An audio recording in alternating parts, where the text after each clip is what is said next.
en Primera de Timoteo. Vamos a ocuparnos en esta carta algunos versículos y confiamos en el Señor que nos va a ayudar y pueda servir también para el ánimo y la instrucción de todos nosotros. Entonces, en Primera de Timoteo, comencemos con el capítulo 1 y versículo 1.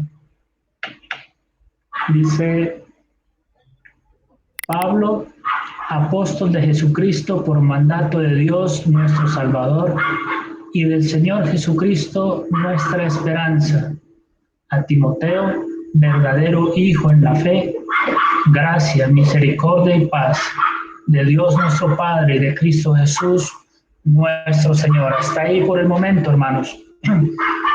Esta es una de las cartas pastorales: Primera de Timoteo, Segunda de Timoteo y Tito.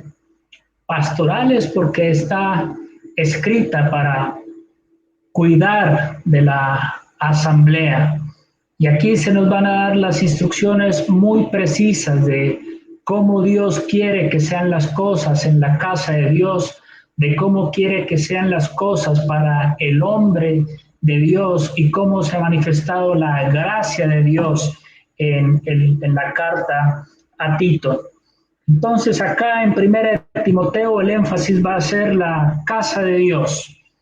Y esta carta la escribe Pablo a su joven discípulo Timoteo en el año aproximadamente 63, 66 después de Cristo, es decir, 30 años después de la resurrección de nuestro Señor, de la muerte y resurrección de nuestro Señor. Eso significa que una iglesia con 30 años, pues es una iglesia joven, y Timoteo se había convertido tal vez en el segundo viaje misionero del apóstol Pablo. Así que este hombre no tenía tampoco tantos años en el Evangelio, pero tampoco tenía tantos años en cuanto a su edad fisiológica. Dicen quienes estudian a profundidad las escrituras que Timoteo probablemente tenía 30 y tantos años, más o menos. Y además de todo eso, soltero. De manera entonces, mis queridos hermanos, que la soltería no es un impedimento para el servicio del Señor en la iglesia, de ninguna manera. Y el hermano o la hermana que es soltero puede ser grandemente utilizado por el Señor, y quiere Dios utilizar hermanos así, de ese calibre, y ojalá como lo era Timoteo. Eso a manera, digamos, de ambientación, de preámbulo para las cosas que vamos a mencionar. Pero entonces Pablo dice que él es apóstol de Jesucristo por mandato de Dios. Apóstol significa enviado. Hoy apóstoles no hay.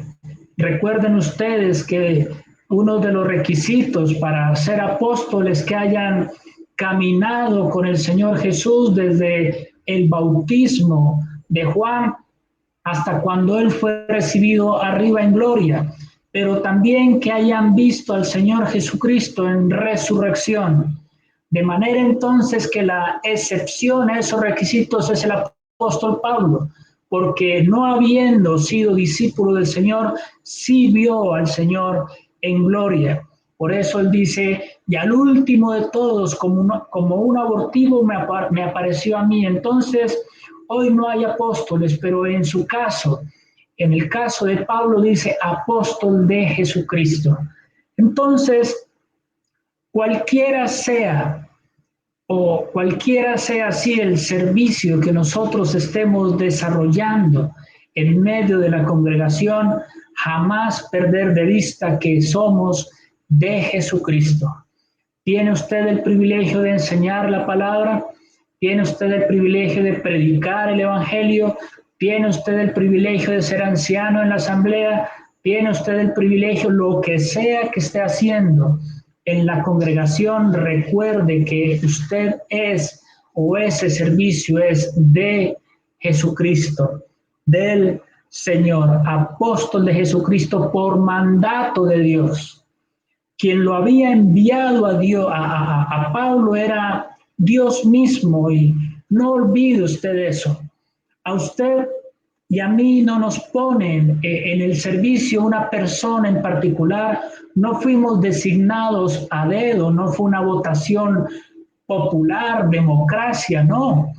Fue Dios mismo el que nos ha designado para hacer algo específico en la asamblea. Pablo fue el apóstol a los gentiles, Pedro fue apóstol a los judíos.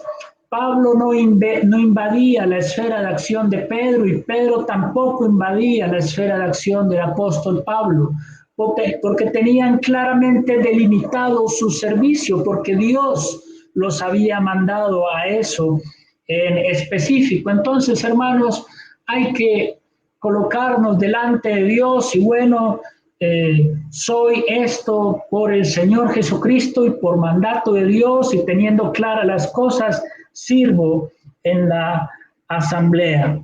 Pero también dice, y me encanta esto aquí en medio de estos tiempos tan turbulentos, Cristo Jesús, el Señor Jesucristo, nuestra esperanza.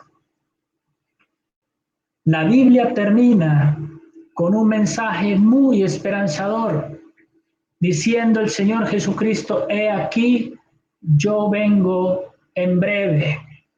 Y la esposa y la iglesia dicen: sí, amén, ven, Señor Jesús. Y aunque es muy grato pensar en la venida del Señor Jesucristo, no confundamos esa parte de la esperanza con que Cristo es nuestra esperanza. No el hecho del arrebatamiento, sino Él mismo es nuestra esperanza. Hermanos, todavía un poquito, así dice Dios, todavía un poquito, y el que ha de venir vendrá y no tardará. Cristo es nuestra esperanza. Sí, este país está convulsionado, sí, el mundo está en pandemia, hay dificultades económicas, hay dificultades sociales, hay dificultades en la salud de las personas debido al COVID y muchas otras cosas más, pero por favor recuerde que Él, el Señor Jesucristo, es nuestra esperanza, y en eso halle consuelo. Y como Pablo les dijo a los de Tesalónica: animaos los unos a los otros con estas palabras. ¿Con qué palabras? Con que Cristo viene. Pero también dice acá a Timoteo: verdadero hijo en la fe.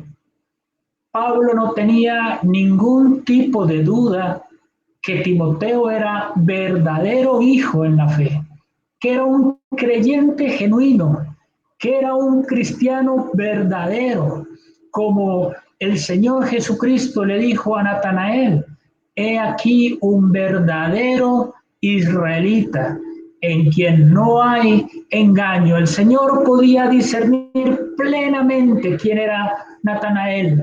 Y Pablo sabía que Timoteo sí era un creyente verdadero. Ahora reflexione delante del Señor, y yo también, si soy un verdadero hijo en la fe. Y quizás nosotros podemos pensar en aquellos que son nuestros padres espirituales, y deberíamos tenerle mucho cariño, mucho aprecio, mucha estima, y orar por esas personas que con amor y con pasión nos predicaron el Evangelio, y que por ellos llegamos a creer en el Señor Jesucristo. No sé no sé exactamente si Timoteo se convirtió por una predicación del apóstol Pablo, probablemente sí, pero Pablo lo tomó para que lo acompañe en sus viajes. Y cuánta formación hubo para Timoteo el hecho de que un hombre experimentado, no solamente que tenía conocimiento, sino alguien que vivía, que transmitía el Evangelio con su vida, que vivía la doctrina, que transpiraba el amor cristiano, todos los días andando con el apóstol Pablo de una manera muy humilde, quizás cargándole las maletas al principio, quizás haciendo cosas que a nuestros ojos insignificantes, pero el apóstol Pablo lo iba moldeando, lo iba formando, iba haciendo de este joven discípulo y joven hijo en la fe, formándolo para que después llegara a ser el hombre que fue, de tal manera que él pudiera decir de Timoteo que él hace la obra tal como Pablo la hacía. Podía Pablo encomendarle la iglesia en Éfeso, y no una iglesia que estaba en su plenitud, sino una iglesia que estaba experimentando dificultades. Entonces había crecido tanto Timoteo al lado de Pablo que ahora se le puede encomendar una iglesia con dificultades. ¿Puede el Señor encomendarnos a nosotros una labor específica en la asamblea, así haya oposición? Porque es que el campo de acción para Timoteo no era fácil. Allí había dificultades, allí había personas queriendo introducir doctrinas erróneas. Con todo y eso, el apóstol Pablo lo encomienda. ¿Por qué? Porque ya estaba capacitado para hacerlo, mis hermanos. Hermanos mayores, hermanos que llevan más tiempo en el Señor, más conocimiento, más experiencia. Hay que formar a los más jóvenes, hermanos nuevos, hermanos que están comenzando o hermanos que de todas maneras no están comenzando, pero están lejos todavía de la madurez espiritual plena, quiero decir, aunque nunca es plena, pero creo que me entienden. Péguense a aquellos que la tienen para formarse, para aprender, para crecer, de tal manera que cuando no esté esa persona, ustedes sí estén y la iglesia no experimente un caos por la ausencia. Por ejemplo, murió Josué, murió la generación de él y qué caos vino para Israel, verdadero hijo en la fe. Entonces la formación de Timoteo a los pies del apóstol Pablo, si me permiten esa expresión, pero también estas bellas palabras: gracia, misericordia y paz. ¿De quién? Mías, suyas, de un apóstol, de un anciano, no, del Señor, de Dios nuestro Padre y de Cristo Jesús. Es la gracia salvadora por un lado, pero esta es la gracia sustentadora. Somos salvos por gracia, pero vivimos por gracia. De gracia recibimos, da también de gracia. La gracia de Dios se ha manifestado para salvación a todos los hombres. Y entonces habla del Señor Jesucristo. Eso es la gracia salvadora. Pero la gracia sustentadora, hermanos, ¿qué de nuestras vidas si no es por la gracia de Dios? Todo lo que tenemos es por la gracia de Dios. Pablo podía decir: por la gracia de Dios soy lo que soy. ¿Tiene usted estudio? ¿Tiene trabajo? ¿Tiene un ministerio en la asamblea?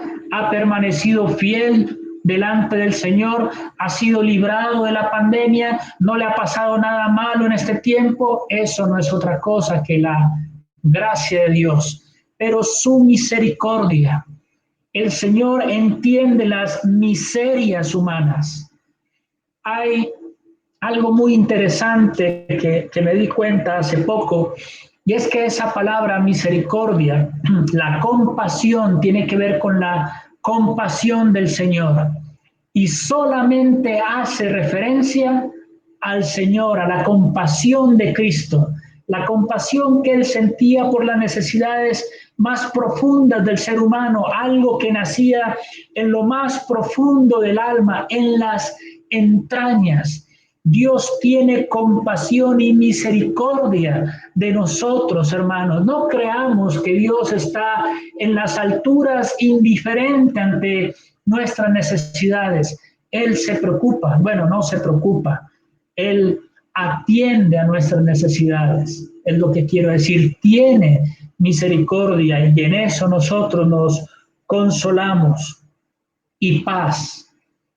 Cristo es nuestra esperanza, pero también dice en el libro de Efesios que leímos hoy que Él es nuestra paz, que vino y anunció las buenas nuevas de paz. A mí ese versículo me encanta, que Él es nuestra paz, que de ambos pueblos hizo uno, hermanos. La paz de Dios, sí, el Dios de paz también, pero Cristo mismo es nuestra paz. Y como oraba el hermano Luis Emilio, citando las palabras del Señor allí en el aposento alto, mi paz os dejo, mi paz os doy. Y saben que está colocado terminando el discurso del aposento alto y explicándoles él que van a haber tribulaciones y dificultades y les dice, mi paz os dejo, hermanos, hay que poner en práctica en estos tiempos convulsos y de dificultades y traer a nuestro corazón estas palabras, que mi paz os dejo, la paz del Señor. El inconverso no la experimenta, el simpatizante no la experimenta, pero nosotros, los verdaderos hijos de Dios, sí que experimentamos no solo la paz de Dios, sino la paz del Señor.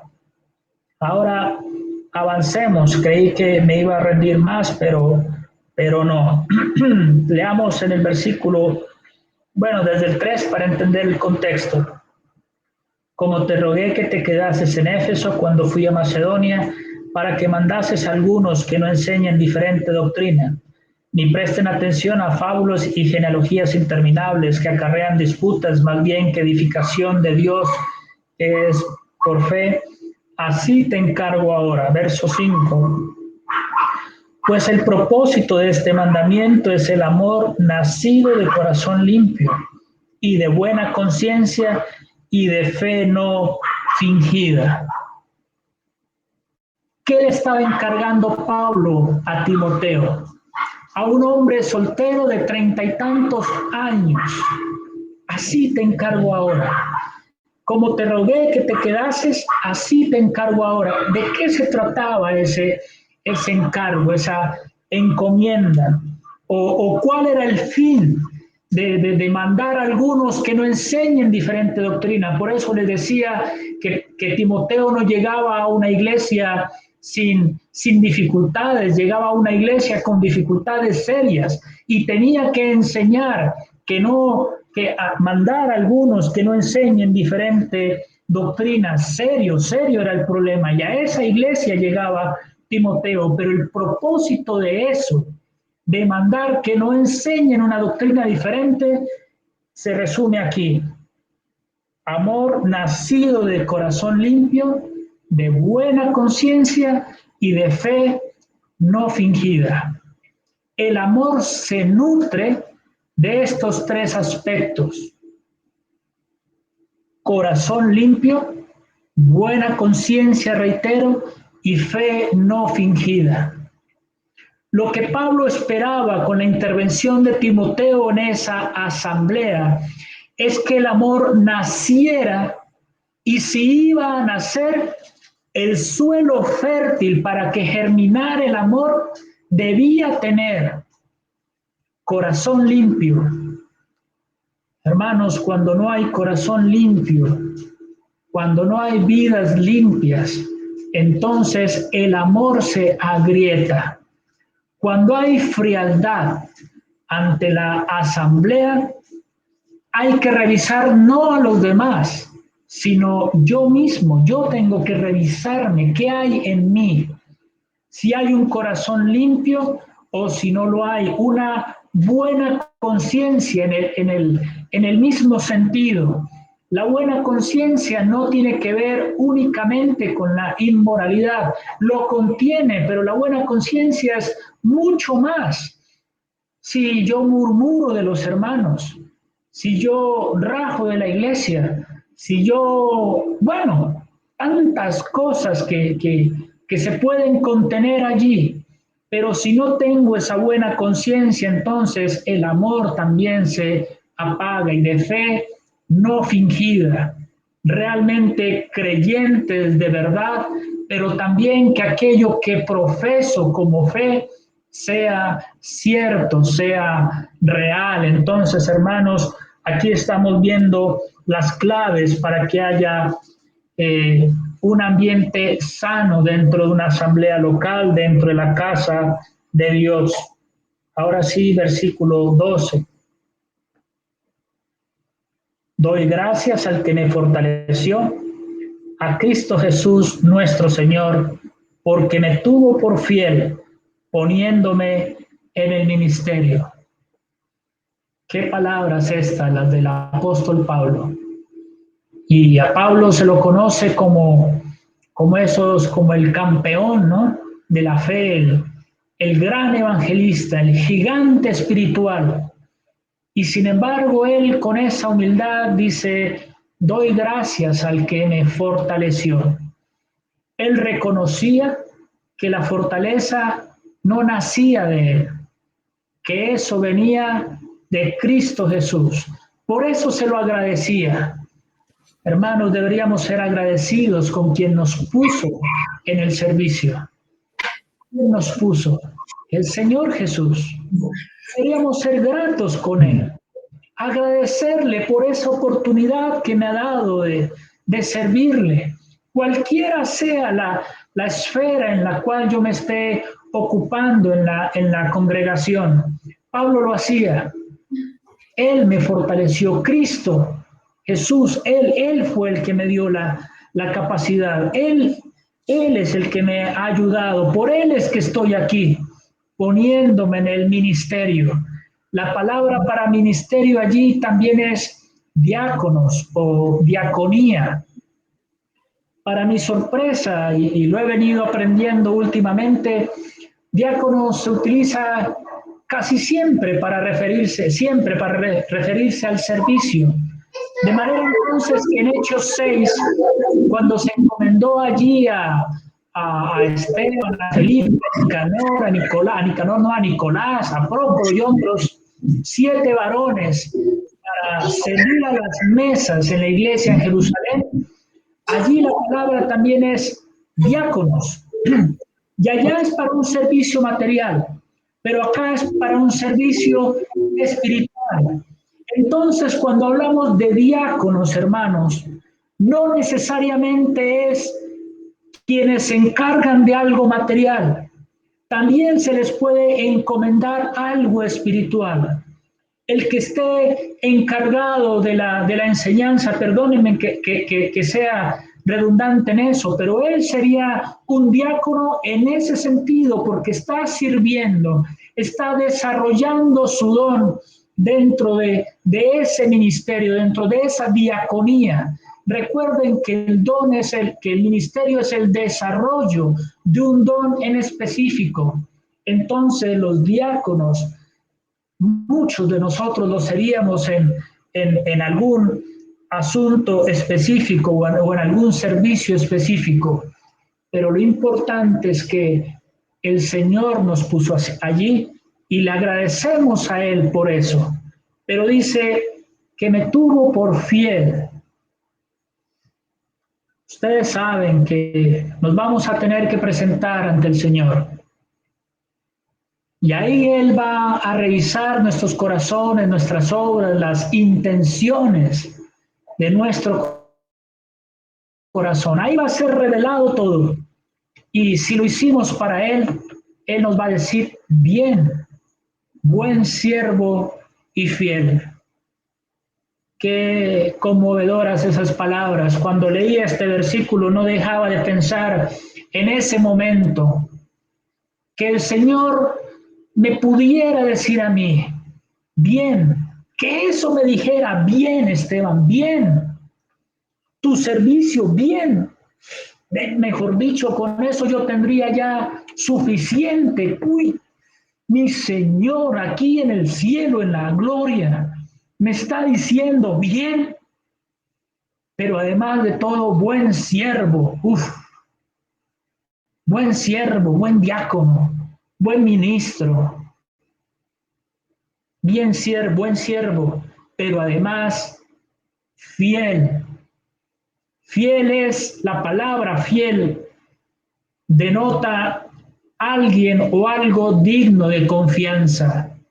Bien, buen siervo, en ti pude confiar, te pude encomendar esto. Bien, buen siervo y fiel, sobre lo poco has sido fiel. Ah, el Señor no le recompensa a él porque fue fiel en lo mucho. No, sobre lo poco, mi querido hermano. Le han encomendado a usted abrir las puertas del local. Le han encomendado a ustedes el ser ujier durante una semana. Le han encomendado a usted hacer el aseo en algún día determinado. Le han encomendado a usted, le han pedido que lo acompañe a visitar a determinados hermanos. Le han pedido a usted que lo acompañe a predicar el evangelio en una casa, en una familia. Le han pedido a usted que salga al parque para predicar el evangelio. Le han pedido a usted que comparta la palabra un martes en la noche en la casa de Liliana y de su mamá, que me olvidé en este momento el nombre. Le han pedido a usted que comparta la palabra en la casa del hermano Leonardo. Le han pedido a usted que comparta la palabra el domingo. Le han pedido que lea la palabra para iniciar la reunión. Le han pedido eso tan chiquito. Bien, bien, buen siervo, fiel, sobre lo poco, mi hermano, no sobre lo mucho, sobre eso tan pequeño que creemos nosotros insignificante. No, para el Señor es tan precioso. Yo le decía a mi esposa hace poco que leí el Evangelio de Mateo y el capítulo 25, y el Señor les dice: tuve sed y me disteis de beber, tuve hambre y me diste de comer. Estuve en la cárcel y me visitasteis. Estuve desnudo y me vestisteis. Y entonces, allí ante el trono, ante el rey, le preguntan, pero ¿cuándo hicimos eso contigo? Y el Señor les dice: por cuanto lo hicisteis a uno de estos pequeños, a mí lo hicisteis. Ah, no hay servicio pequeño para el Señor. Todo lo que hagamos en favor del pueblo de Dios, para el Señor es grandemente valorado. En lo poco has sido fiel, sobre mucho te pondré. Ahí sí es la recompensa. Lo puso a administrar algo pequeño. En el cielo entonces lo pondrá sobre algo grande. Dio la talla en lo pequeño, entonces da la talla en lo grande. Pero si no es fiel en lo poco, si no damos la talla en lo poco, entonces ¿cómo dar la talla en lo más grande? Sobre mucho te pondré. Entra en el reposo de tu Señor. Aquí en el servicio al Señor hay vicisitudes, dificultades, problemas, lágrimas, muchas cosas, sufrimiento, inconvenientes, incomprensiones, de tantas maneras. Pero allá en el cielo entra en el gozo de tu Señor. Mis amados hermanos, un servicio con la perspectiva de lo que tendremos allá, a quién nos encontraremos allá, delante de quién estaremos, y poder escuchar esas palabras que acabamos de citar de nuestro Señor Jesucristo. Me tuvo por fiel poniéndome en el ministerio. Ahora, si por una parte hay que ver el futuro que nos espera, por otro lado hay que considerar el pasado de donde venimos. Versículo 13. Habiendo yo sido antes blasfemo, perseguidor e injuriador, mas fui recibido a misericordia, porque lo hice por ignorancia en incredulidad. El pasado de Pablo no era un pasado bueno. Era un pasado bastante oscuro. Pablo podría recordar su pasado y fariseo de fariseos, hebreo de hebreos, de la tribu de Benjamín, muy adelantado en cuanto a la ley, en cuanto al conocimiento, un doctor de la ley. Hacía parte de los fariseos, así que tenía un estatus, una posición social elevada, intelectualmente muy agudo. Qué capaz era Pablo, qué grande era Pablo. Y en cuanto a su religión, qué celo tenía Pablo. Pero al lado de todo eso, había esa otra parte oscura en el pasado de Pablo, perseguidor, injuriador, blasfemo, perseguidor. Ustedes recuerdan que respirando él amenazas en contra de los cristianos, tomaba las cartas, las autorizaciones para buscar a los creyentes y hacer que ellos blasfemaran de Cristo, llevarlos a las cárceles y lo que suponía eso también, la posterior muerte. Pablo, mientras apedreaban a Esteban, ahí estaba sentado, recogiendo las vestiduras de los que apedreaban con su beneplácito. ¿Qué pasado tan oscuro el de Pablo? Con razón él dice, doy gracias. Si siendo lo que fui, viendo lo que yo fui, soy consciente de lo que fui y ahora lo que soy por la pura gracia del Señor, servirle al Señor ahora. Hermanos, qué futuro nos espera, pero qué pasado del que venimos. ¿Hay algo de lo cual nos podamos enorgullecer? No, no hay nada, porque de lo débil del mundo escogió Dios, de lo menospreciado escogió Dios, de lo que no es escogió Dios, para deshacer lo que es, para que nadie se jacte en su presencia. ¿Qué jactancia podría haber en nosotros, en nuestro servicio, sabiendo lo que fuimos y lo que somos ahora, no por mérito propio, sino por la gracia soberana de nuestro Dios? Y Él lo dice, pero es que lo hice por ignorancia, en incredulidad. ¿Cuántas personas hoy hacen lo que hacen por ignorancia, por incredulidad? Triste que un creyente esté hoy echando piedra, quemando y peleando y un montón de cosas. Eso no es de un creyente, eso es de alguien que lo hace con ignorancia, en incredulidad. Pero la gracia de nuestro Señor fue, versículo 14, más abundante con la fe y el amor que es en Cristo Jesús. Por eso es que hablo tanto de la gracia. La gracia de Dios fue más abundante, porque cuando abundó el pecado, entonces sobreabundó la gracia. Palabra fiel y digna de ser recibida por todos. Y leamos esto en contexto. Me tuvo por fiel, pero ahora dice palabra fiel. De manera entonces que nuestro servicio debe estar a la altura de la palabra.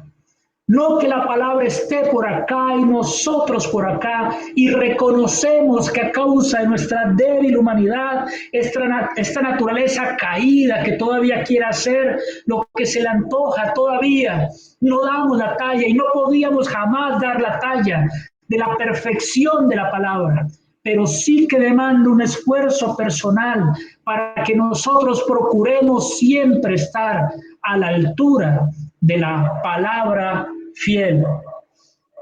Ahora me salto porque estoy hablando de esa fidelidad y capítulo 3, versículo 1 dice, palabra fiel, si alguno anhela obispado, buena obra desea.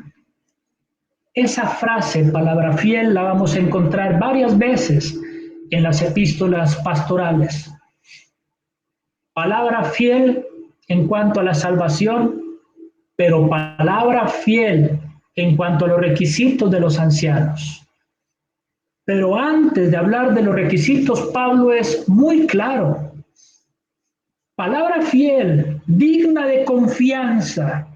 Si alguno anhela, y la palabra anhelar es, si alguno se estira buscando alcanzar eso, si alguno anhela obispado, obispado significa alguien que sobrevé, alguien que es sobrevedor en lo espiritual.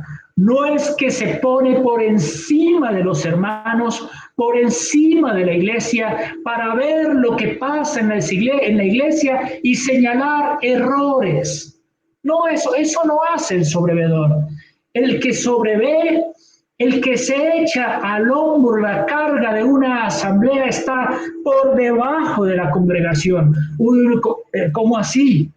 Yo pensaba que iba a estar encima. No, va a estar es por debajo, porque usted va a estar sirviendo a todas las necesidades de la iglesia. Y en esa condición y con esa actitud va a ver por las necesidades de toda la congregación, de todos los creyentes, los que le gustan y los que no le gustan.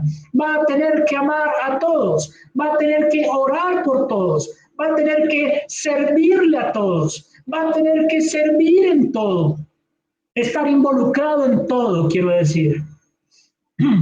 Sobrevedor, pero dice buena obra desea. Entonces el Espíritu está descartando una posición, está descartando un cargo. Yo tengo el cargo de anciano. Eso sería tal cual decir, tengo el cargo de pastor, tengo el cargo de apóstol, tengo el cargo de obispo. No, no, no, no, no, no. Esa no es la idea. Lo que está diciendo acá, palabra fiel, es que quien desee ser anciano en una asamblea, lo que está anhelando realmente es una obra, porque es una obra la que se le está encomendando. Y entonces los hermanos ven a los creyentes en la congregación. Entre todos nos vemos.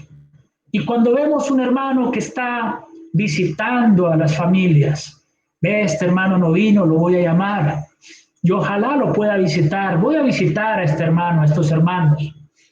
Ve, allá están, abren las escrituras en tal día. Yo quiero estar involucrado también porque me interesa el crecimiento propio, pero también el crecimiento de mis hermanos y voy a ver de qué manera colaboro. Ah, que la iglesia programa la evangelización. Quiero estar en eso. No, es que no me gusta. Mi querido hermano, la evangelización no es porque nos guste o no nos guste. Es porque el Señor mandó ir, ir, ir. Hay que buscar, hay que salir. No hay que esperar a que lleguen, hay que salir. Y los que tienen el don de evangelista, ir. No, no, no, no. Todos nosotros que salgamos a buscar las almas y me involucro. Que hay que esto y aquello en el local, esto en la congregación, toda la obra, buena obra desea. Entonces, mis queridos hermanos, fidelidad en el servicio, la fidelidad de la palabra de Dios en cuanto a la salvación, pero la fidelidad también de la palabra en cuanto a la obra del Señor y los requisitos que se exigen para aquellos que desean dedicarse a esa obra tan particular. Ahora, por favor, bueno, se me perdió. Volvamos al capítulo 1, versículo 18. Regálenme 4 minuticos más, por favor, les pido paciencia allí. 1:18. Este mandamiento, hijo Timoteo, te encargo, para que conforme a las profecías que se hicieron antes en cuanto a ti, milites por ellas la buena milicia. Ahora el capítulo 4 y versículo 14. Capítulo 4, versículo 14. No descuides el don que hay en ti, que te fue dado mediante profecía con la imposición de las manos del presbiterio.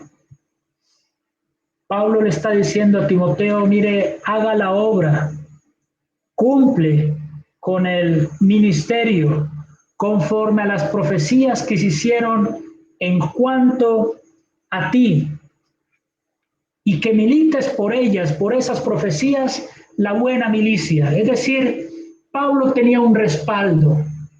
Pablo tenía un respaldo el presbiterio. Pablo tenía un respaldo presbiterio, es decir, de los ancianos. Los ancianos le habían dado a él la diestra en señal de compañerismo. Se habían identificado con él, se habían identificado con sus dones espirituales, y por eso él le dice, no descuides el don que hay en ti. Ese don de enseñanza, tal vez era el don de enseñanza el que tenía Timoteo, tenía que mandar a otros que me enseñen diferentes doctrinas. Cumple la obra de evangelista, precisamente, tal vez no le estaba haciendo, cúmplela, o por timidez, cumple la obra de evangelista, cual sea la interpretación correcta, sea maestro o evangelista, o los dos, pero dice, no descuides el don que hay en ti. Mi amado hermano, si los ancianos a usted le han dado la diestra en señal de compañerismo, le han dicho, hermano, nos identificamos con su don, vemos que usted tiene este don. Si eso se lo han dicho, se lo han confirmado, no descuide el don, póngalo en funcionamiento, póngalo en ejercicio para la gloria del Señor primeramente, pero también para el bien del pueblo de Dios que tanta falta hace.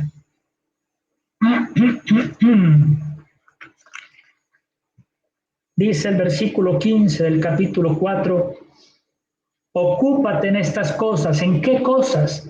En la lectura pública de la palabra, en la exhortación, en la enseñanza de la palabra. Eso es el versículo 13, 15. Ocúpate en estas cosas. Permanece en ellas. Esa palabra permanecer es dedíquese completamente a eso, Timoteo.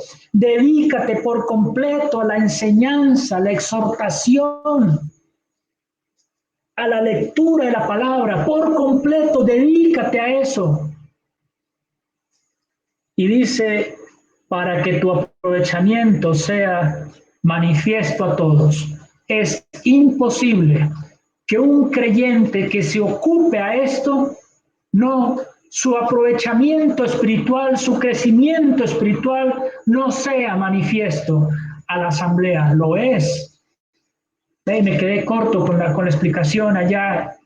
Cuando la iglesia ve a un hermano que está involucrado en las cosas del Señor, que le interesa a la iglesia, todas las cosas, no hay necesidad de decirle a la asamblea, yo califico como anciano, quiero ser anciano. No, la iglesia lo nota, la iglesia lo evidencia, y el Espíritu Santo lo coloca allí como anciano por la sencilla razón de que está haciendo una obra. Dije 4 minutos y ahora sí cumplo. Vamos a orar.